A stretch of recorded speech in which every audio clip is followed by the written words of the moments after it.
Welcome to my Algebra refresher course, which is a review for Calculus 1.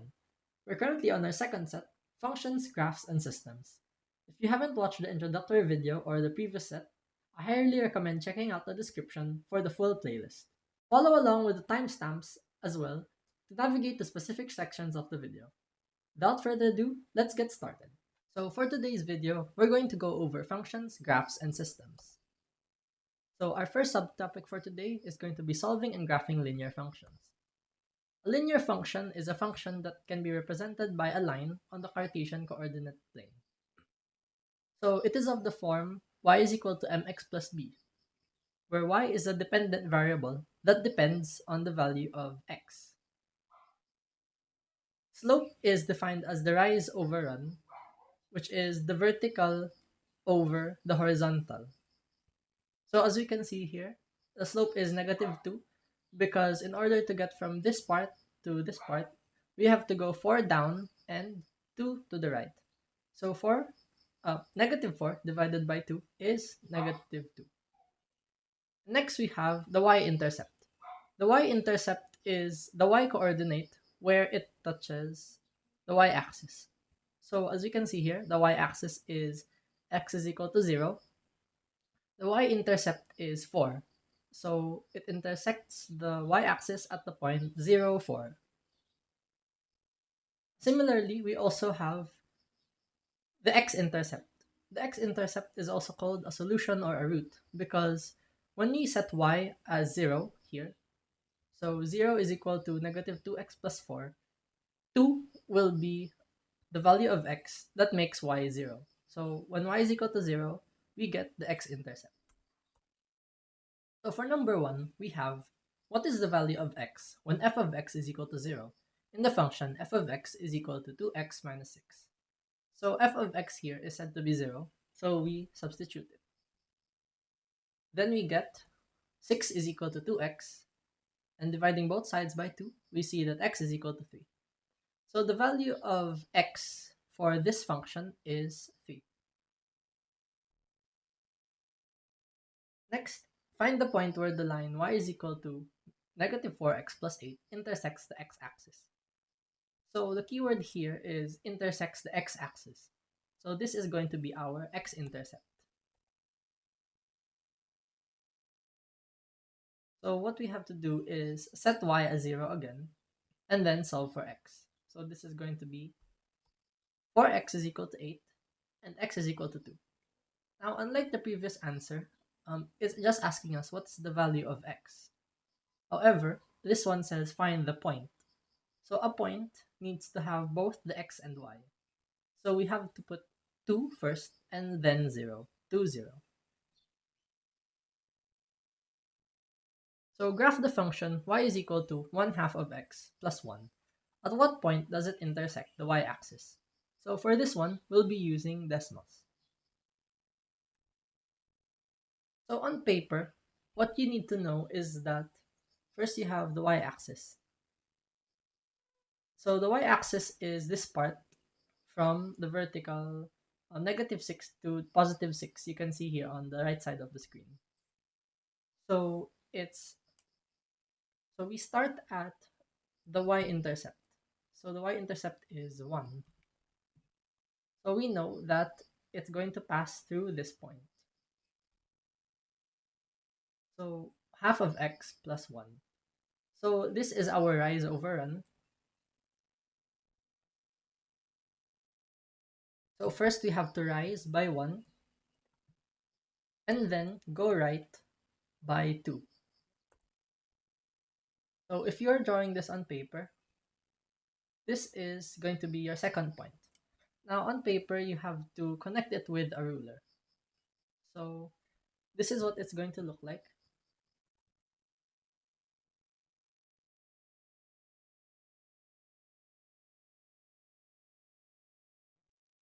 There. So this is going to be your line. So now that we've graphed the function, we need to see what point it intersects the y-axis. So just from this answer, we can already tell that it intersects the y-axis at 0, 1. So for number 4, is the point 21 a solution to the equation y is equal to 3x minus 5? Justify your answer. So as I stated earlier, the point always has an x and a y. So they're always in pairs. So what you have to do is set this as x. So it's going to be 2. And then set y as 1. So you're going to have 1 is equal to 3 times 2 minus 5. So solving this, we get 1 is equal to 6 minus 5, and 1 is equal to 1. So if the condition yields true, then you can say it is a solution to the equation. If it yields false, then it is not a solution to the equation. So for number 5, let's find the slope of the line passing through the points 2, 3, and 5, 7. So as we can see here, we are given 2 points. So we have 2 pairs of x and y. To differentiate between them, I'm going to use x and x sub 0, as well as y and y sub 0. So some textbooks may use y sub 1 and y sub 2, so those are also acceptable. So don't worry, they represent the same formula. Earlier, we had y is equal to mx plus b. So this is the slope-intercept form, since we are given the slope and an intercept. So another way to write the equation of the line is this. So this is called the slope point form. So we are given a slope and then points. So by rearranging this equation, we can isolate m, since that's what we're solving for. We have to put this in the denominator on the other side. So m is equal to the rise over run, so it's y minus y sub 0 over x minus x sub 0. So we have m is equal to 3 minus 7 and divided by 2 minus 5. So we have negative 4 over negative 3, or simply 4 thirds. So this makes sense because what we're essentially doing is doing this. So if this is 0.23, we have to get to x is equal to 5. So 3, 4, 5. And then this is y is equal to 3. We have to get to 7. 3, 4, 5, 6, 7. So basically, this tells us that we have to rise by 4 and we have to run by 3. So for set 2, the second subtopic under set 2 is going to be interpreting function behavior. So you should know that certain functions behave in certain ways. So this is a linear function. It's y is equal to x. It's usually a straight line. And if there's no slope and no y-intercept, it usually looks like this, a 45-degree horizontal line passing through the origin. So y is equal to x squared. This one is a parabola. So as you can see, all its values are going upwards. There are no negative values. That's because squaring any real number means that it's impossible to get a negative number after squaring. So the third one we have is cubic function. So a cubic function is like two parabolas stuck together. Uh, it's not exactly two parabolas stuck together, but that's what it looks like. So as you can see, the first half of it is here, and the second part of it is here. So in description, you can say that cubing a negative number will still make it negative, but cubing a positive number will make it positive. So next we have y is equal to the absolute value of x. So just like the parabola here, all its values are positive. Since putting a negative number in here will just turn it positive.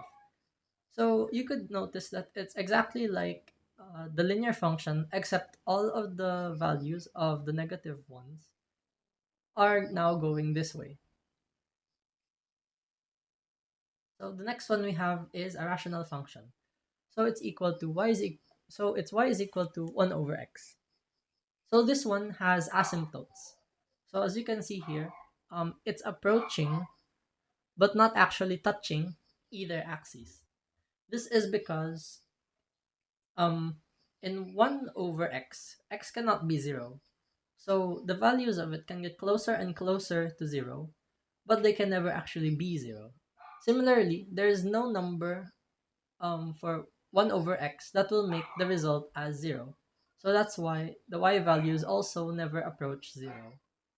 Sorry, they approach 0 but never actually become 0. The next one we have is y is equal to the square root of x. So as you can see, it's going to be like a sideways parabola, but only for the positive parts. That's because when getting the square root without a plus or minus sign, you're just getting the principal square root. So the principal square root is only going to be the positive parts. So again, it's like a parabola sideways and without negative inputs. So for the seventh type, we have y is equal to b raised to x. So this is defined where b is a positive base and x is any real number. So the reason there is no negative output here is because raising any positive number to a real number x means that the values will always be greater than 0. So for example, if you have y is equal to 2 raised to 0, that would simply be 1. So if you had um, y is equal to 2 raised to negative 100, that will just be the 100th root of 2. So you can notice that it's always going to be greater than 0. So if you're wondering what happens if you assign a negative number to b, you would not be able to form a continuous exponential function because it would produce alternating positive and negative outputs. So you won't be able to make a smooth curve there. It's just going to go up, down, up, down, up, down, over and over again. So for the last one, we have the equation of a circle. So it's x squared plus y squared is equal to r squared. So x squared and y squared represent the horizontal and the vertical position of the points that are away from a certain point. So the radius is this. It tells us that all of the pairs of x and y are this far away from its center. So for the vertical line test, a graph can represent a function if there are no vertical lines that intersect the graph at more than one point. So this one is a function since no vertical line will cross the graph more than once. That means for every x, there is only one y. And this one is not a function because there is a vertical line that crosses the graph more than once. So at this value of x, there can be multiple values of y. So for number 6, which of the following represents a function? So in doing this, it's a good idea to know what the functions look like so you can sketch them on your paper. So x is equal to 3 is just going to be a vertical line. So it's not a function because it fails the vertical line test. So for any value of x, it's always going to lead to 3. There can be multiple values of x that lead to a single y. So this one is not a function. So for this one, y is equal to x squared. As we saw earlier, that's going to be a parabola. So as you can see here, if you draw any vertical line here, it's going to intersect the graph only once. So this is going to be a function. So for x squared plus y squared is equal to 9, we can rewrite 9 as 3 squared. And we can see that this is a circle. So this is not a function since we can draw a vertical line here and it would intersect the graph twice. So for this one, y squared is equal to x. This is just going to be a sideways parabola. So it's not going to be a function either because we can draw a vertical line and intersect 2 points. So for number 7, given f of x is equal to 3x squared minus x, find f of 2. So if you see a number inside the f of x symbol, it simply means you have to substitute whatever that value is into the equation. So we have 3 is equal to 2 squared minus 2. So we have to square 2. That's going to be 4. 3 times 4 is 12 minus 2, which is 10. So for number 8, let's determine the intervals where the graph of the parabola f of x is equal to negative x squared plus 4x minus 1 increases and decreases. So in doing this, we need to find the vertex and know how it opens. So we have this formula. This is our goal. So we can see that this one, the coefficient of x is negative. So we know that it's going to look like this. So negative, it opens downward. However, we can see that this one is not yet squared. So in order to find the vertex, we need to find a perfect square trinomial here first and turn it into a square. So as you can see here, first we factor out the negative sign. So this is going to turn this positive, and this one is going to become negative. So that's going to be negative, in parentheses, x squared minus 4x. So in this one, x squared minus 4x, we have to turn it into a perfect square trinomial. So we have to add something that will make it into a perfect square. We know that it's going to be x minus 2 because half of 4 is 2. So this is from the formula x plus y squared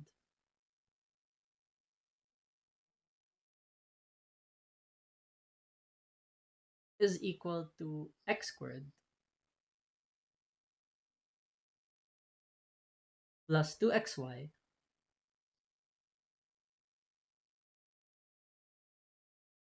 plus y squared.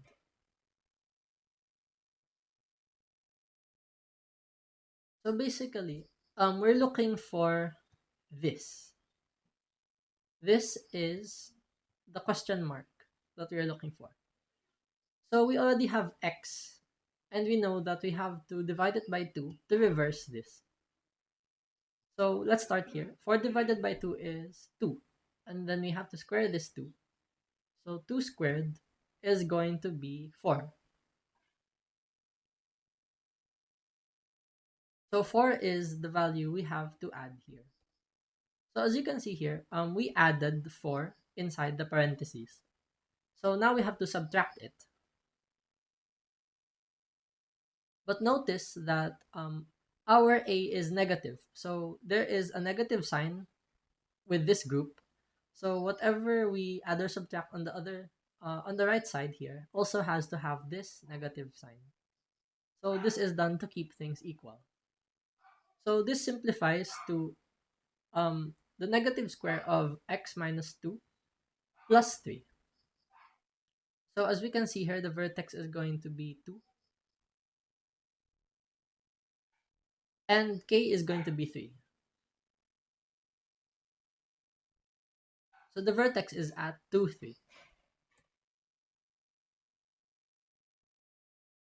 So since we're asked to determine the intervals, we have to specify where it is. So usually, the intervals you need to use are going to be x. So let's draw this. It's going to be 2, 3. We know that it opens downwards, right?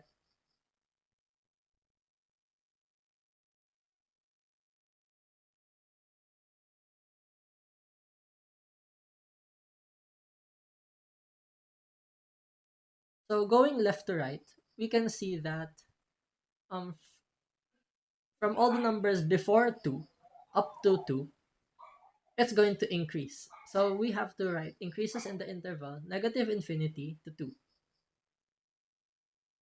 And then it decreases in the interval from 2 onwards. So that's going to be 2 up to positive infinity. Note that in this interval notation, we have to use round brackets instead of square brackets because 2 is not actually included in this interval. It's just the point where it deflects. So at exactly x is equal to 2, it's neither increasing nor decreasing because it's already at the maximum. So next is domain and range. So for domain and range, we're also going to be using the graphs we saw earlier. So for numbers 9 and 10, for number 9, let's determine the range of the function f of x is equal to the absolute value of x minus 3 for all numbers between 0 and 4, inclusive. Okay, so let's break this down. What do these mean? So first, we're checking for all the numbers between 1 and 4 inclusive. So in interval notation, that's going to be square bracket 0 to 4.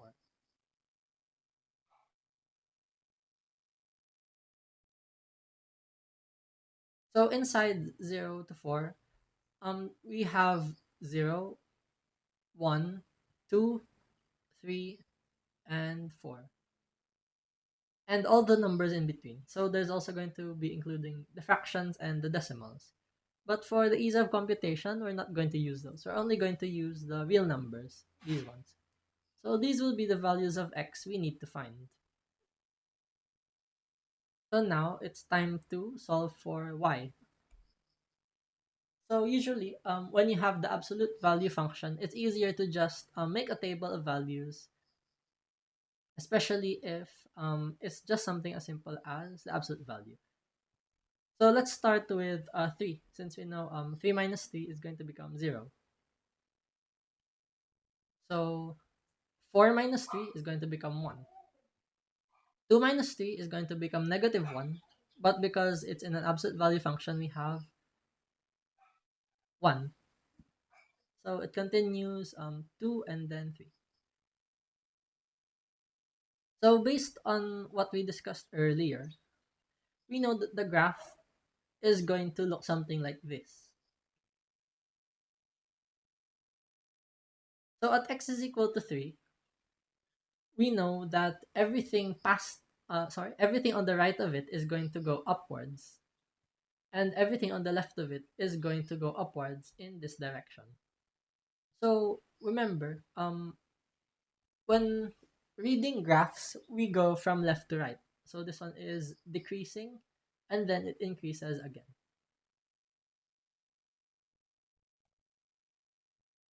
So this is the first method we used. As we can see here, the highest value between 0 and 4 for x, the highest value of y that we can get is 3, and the lowest value we can get is 0. So that's why our range is going to be between 0 to 3 inclusive. So written in interval notation is going to look like this.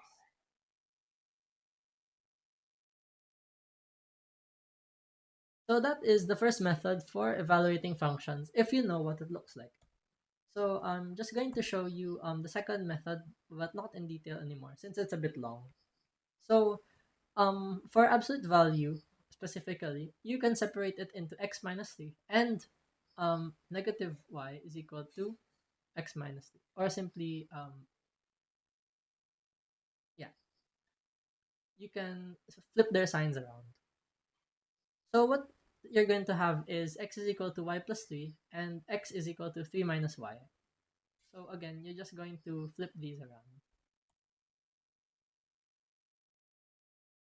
What you can do here is find this y plus 3 and put it inside the x.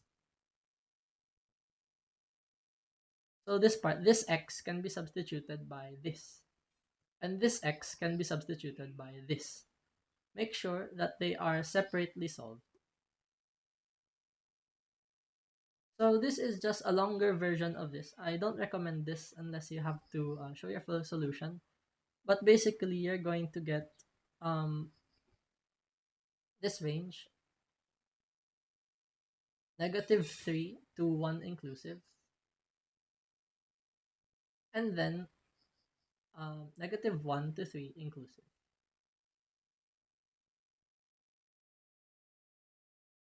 So as you can see, when you combine these, since the rule is AND,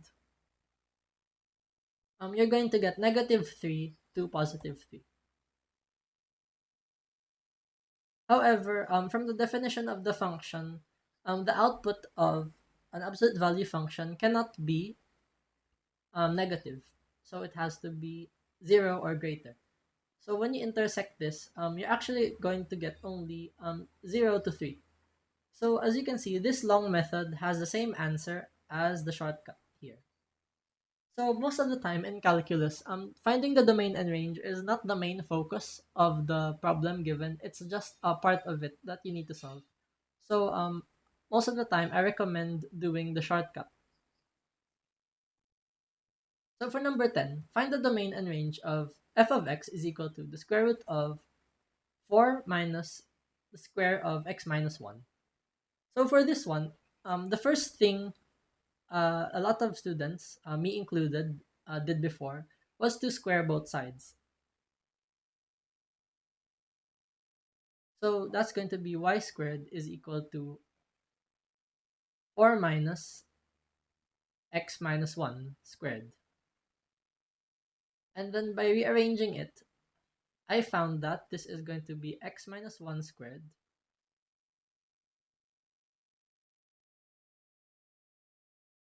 plus y squared is equal to 4. However, while this is a correct approach, you need to consider that this is a radical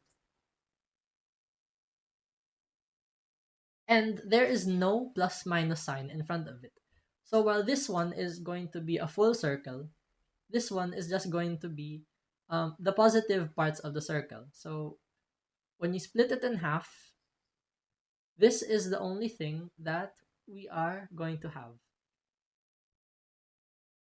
So here it is. On Desmos, this is just going to be the semicircle. It's just going to be the top part of it.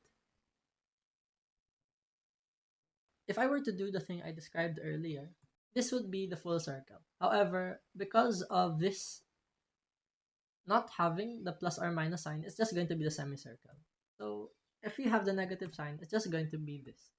So putting these together makes this.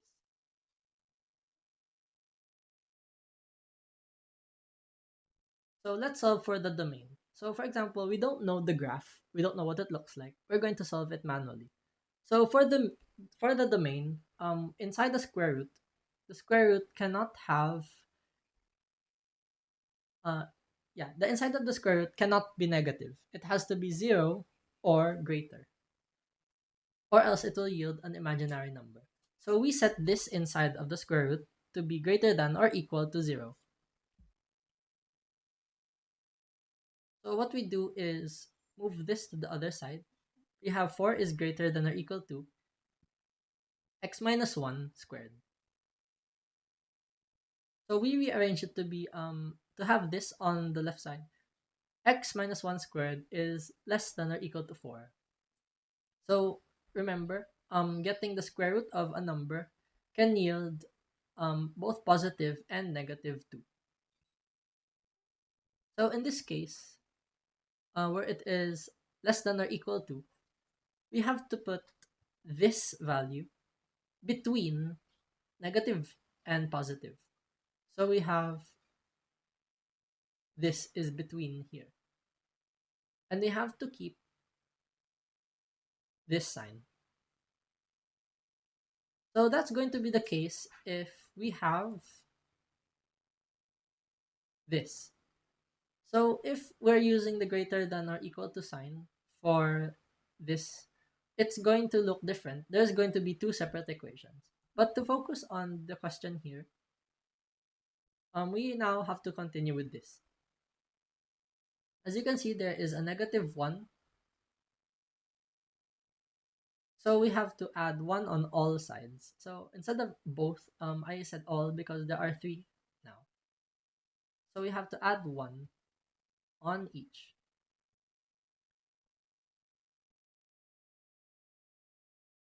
So that's going to become negative 3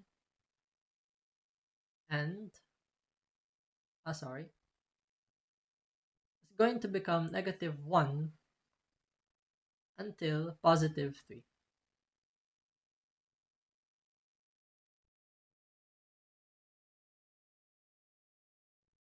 So for the range, we have to input the values based on the domain. So the values of x allowed are between negative 1 and 3. So we use negative 1, 0, 2, 0, 1, 2, and 3. So by inputting each value of x inside here, you can use your calculator for this. We get 0, square root of 3, 2, square root of 3, and 0. So as you can see, it's going to be a semicircle. The lowest point is going to be y is equal to 0, and the highest point is just going to be 2. Everything else is going to either be between here or here. So that's why the range for this one is going to be um, between 0 and 2. So if you want to solve it manually without a calculator, you could do this. So the domain of this function is going to be um, between negative 1 and 3 inclusive, and the range is going to be between 0 and 2 inclusive.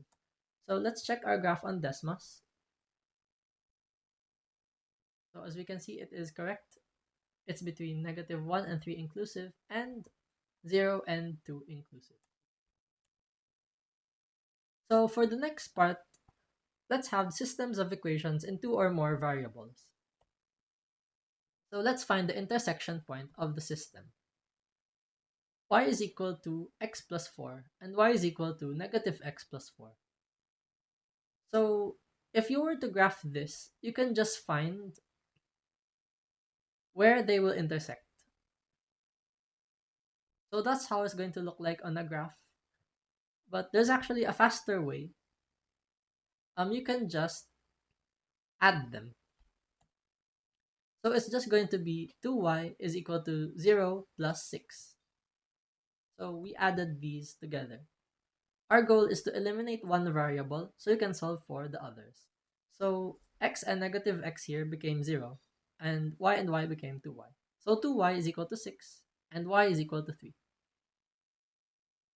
So we now have the y part of the point. So remember, a point has both x and y. We have to find the x. So next, we input the value of y here. So y is going to be 3. 3 is equal to x plus 4. And moving 4 to the other side, we have negative 1 is equal to x. So that makes our point negative 1, 3.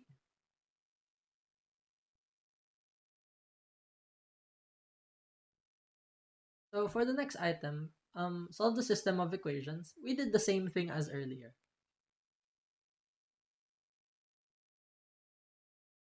So what we did here is, instead of adding them, we substituted instead. So you could substitute if there is a value of y already isolated. So as you can see here, y is equal to 2x plus 1. So you can put 2x plus 1 here. So 3x plus 2x plus 1 is equal to 13. Transpose 1 to the other side. And then add 3x and 2x. So that's going to be 5x is equal to 12. And x is going to become 12 over 5.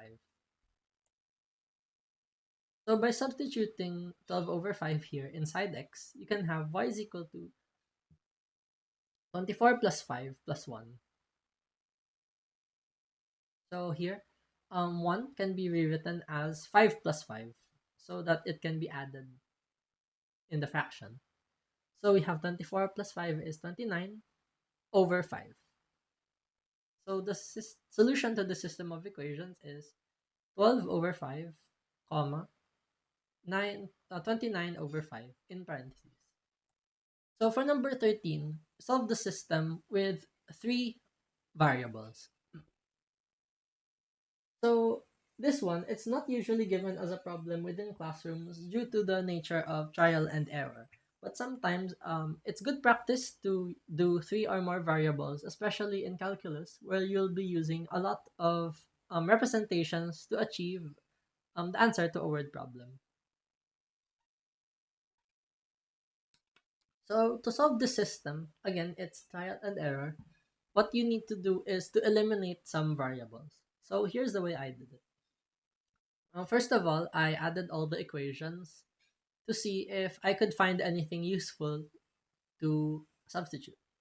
So by adding them all, these became 4x, these became 4y, and these became 3z.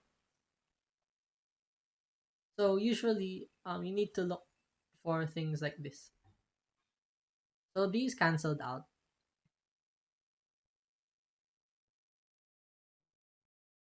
So we have 4x plus 4y plus 3z is equal to 22. So as you can notice here, we have x, y, and z, just like this one. So what I did is to isolate z. Since 4 is applicable to x and y, but z is only 3. And this one is the odd one out, so I want to isolate this one. So to eliminate them, I multiplied this whole equation by 4. So I got 4x, 4y, 4z, and 6 times 4, which is 24. So now I can isolate z. So when I subtract this, I get z is equal to 2. So basically, we eliminated this and this. And then this one added to 2. 4 minus 3 is equal to 1z, or simply z. So now we have one variable, which is good. Z is equal to 2.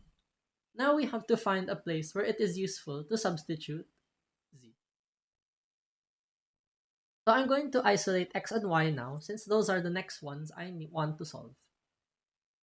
So to solve this system, I'm going to put z here. So z is going to be 2. X plus y is equal to 4. So we don't know x and y, but we do know that their sum is going to equal 4.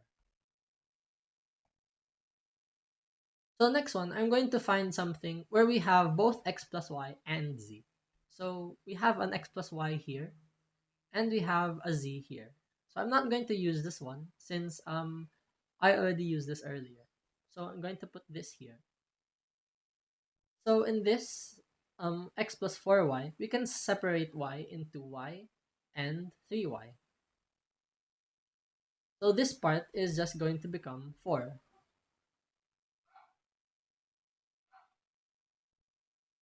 So 4 plus 3y minus 2 is equal to 2. 4 minus 2 is 2. And 2 transposed to the other side with the other 2 will yield 0. So 3y is equal to 0. And y is going to be 0. So we now have our second y.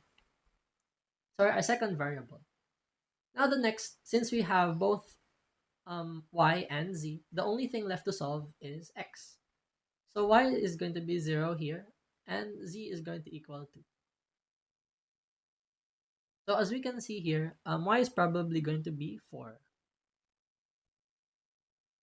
So upon substituting, we can verify that 6 minus 2 is 4, and x is equal to 4. So to solve the system, the final answer would be 4, comma 0, comma 2.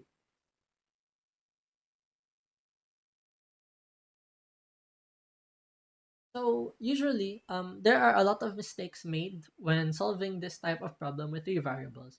What you can do is to double check. So for each value of x, y, and z in the 3 given, you can substitute them again to find if your answers are correct. So here I found that 4 plus 0 plus 2 is 6. And substituting here, 14 is equal to 14. And substituting here, 2 is equal to 2. So don't worry if this takes you a while, because personally, this took me around 30 minutes to solve instead of the usual other items that took like maybe 5 or 10 minutes. So on to the next one, we have function word problems.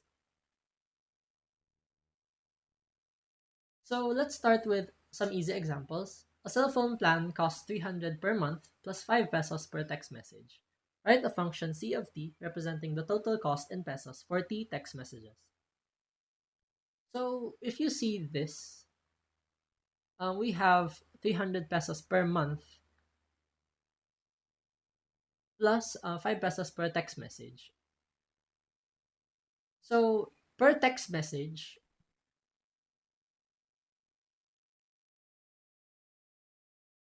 we have 5t plus 300 pesos.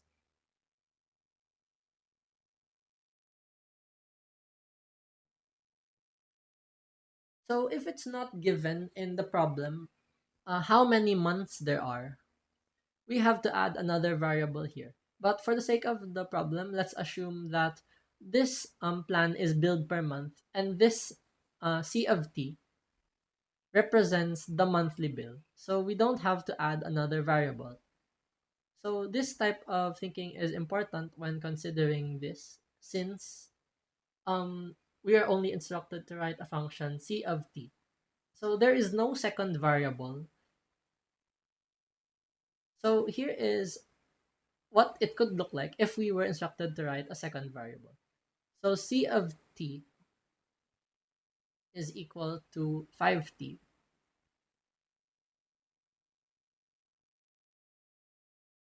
So that is the first one we had. So now if we had another one, C of t and then m, so m is the number of months, then we could have plus 300m. So take note of this notation when you are making word problems. So the next one, the cost to rent a bicycle is 50 plus 20 pesos per hour. Write and evaluate a function for 3 hours of use. So similar to the one above, we have a flat rate 50 plus 20 per hour.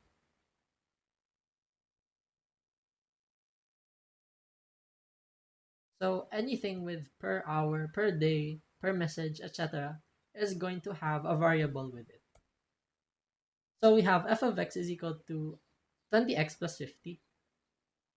We evaluate it to be x is equal to 3.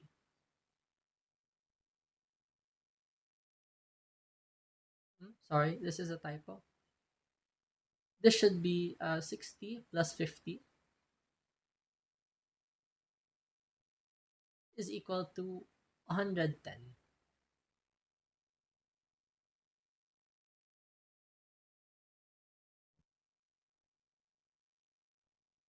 So for number 16,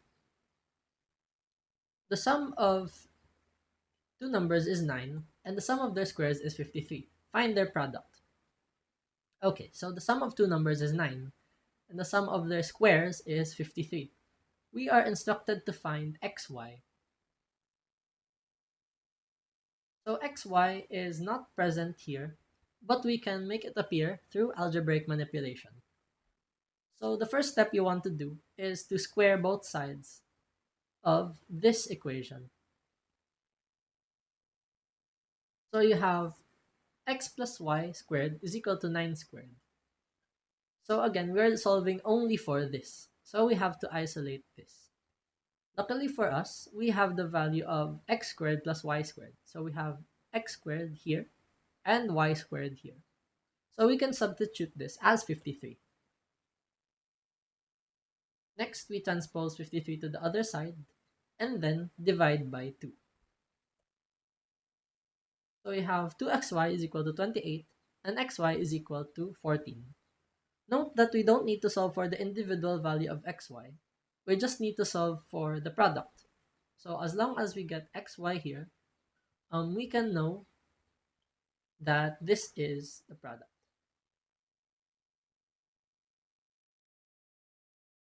So for the last item, we have number 17. A rectangular garden has a length that is 5 meters longer than its width. The owner expands the garden by increasing the length by 4 meters and width by 3 meters, with the new area becoming 72 square meters. Find the original dimensions of the garden and how much area was added after the expansion. Alright, so for this one, we first need to represent the length and the width. Since the width is the one being compared, longer than its width, let's write the width as x. And then its length is going to be x plus 5. Now, it said that the owner expands the garden by increasing the length by 4 meters. So that's x plus 5 plus 4, which is x plus 9. And then increase the width by 3 meters. So the original width is going to be x plus 3.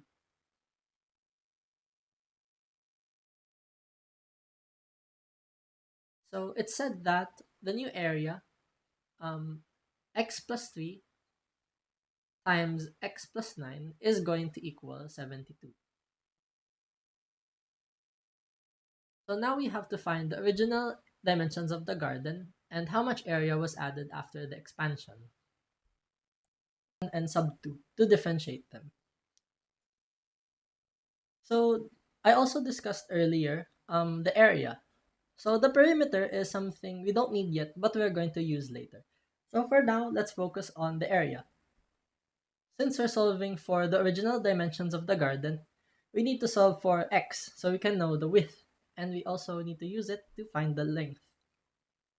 So what we can do is start with this one, since we can we can do the FOIL method here and equate it to 72. So in factoring this, in using the FOIL method, we have x squared is equal to 9x plus 3x, which is 12x, plus 27. So 9 times 3 is 27, is equal to 72. So what we want to do here is move 72 to the left side of the equation so that the right side is going to be 0. So x squared plus 12x minus 45 is equal to 0. So in factoring this, we're going to get 15 and negative 3. So factoring will be discussed in the next set of this algebra review. But what you need to know for now is that in factoring this, in factoring a perfect square, in factoring a trinomial, this is going to be the sum, and this is going to be the product. So negative 45 is going to have one positive and one negative, since it's a negative number. So it cannot be both positive factors or both negative factors, since those will yield positive 45. So either one of the factors can be positive or negative. So what we need to know now is that 45 can also be rewritten as 1 times 45, 3 times 15, 5 times 9, and I think nothing else. So from these three pairs, we need to find something whose sum will yield 12. So again, one of them is going to be negative. So what you want to know is that this is positive. So the bigger number is going to be positive, and the smaller number is going to be negative. We can see here this is going to be 44, 12, and then 4.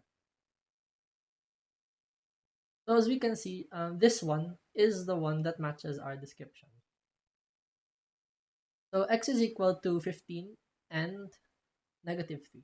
So solving for x, x plus 15 equals 0 is going to be x is equal to negative 15 and x is equal to 3.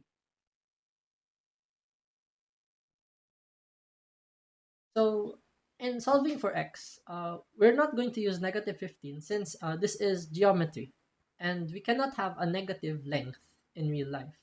So we can only have 3. So it said that the width is 3 and the length is 3 plus 5, which is 8. So here we go.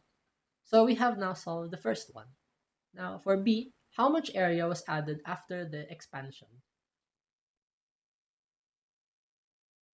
So this one, we're going to use the area. So the added area is going to be the increased area minus the original. So that's going to be a squared, a sub 2 minus a sub 1. So we know the original area is 72 minus this, which is x times x plus 5.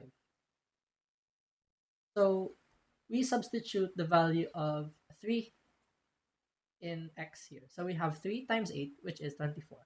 72 minus 24 is 48. Therefore, the original, 48 square meters were added after the expansion. Now for this problem, we did not use the perimeter, but I'm going to discuss it anyway since some problems about rectangular gardens depend on the perimeter. So as you can see here, the perimeter is 2 times the length plus the width.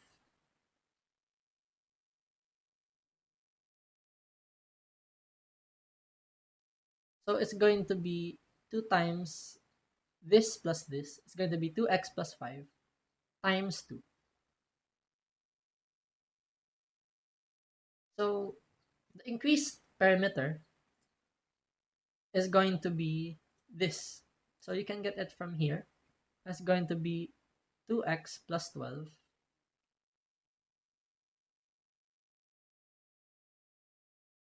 times 2. Or you could also get this perimeter, the old perimeter, and go here. And then you can add it by the added length and width. So increased by 4 meters and increased in width by 3 meters. So that's going to be 8 for the length and 6 for the width. So it's going to increase by 14. So whichever one you use, be it this one or this one, those will be acceptable representations of the perimeter. So that's all for this video. Thank you for watching.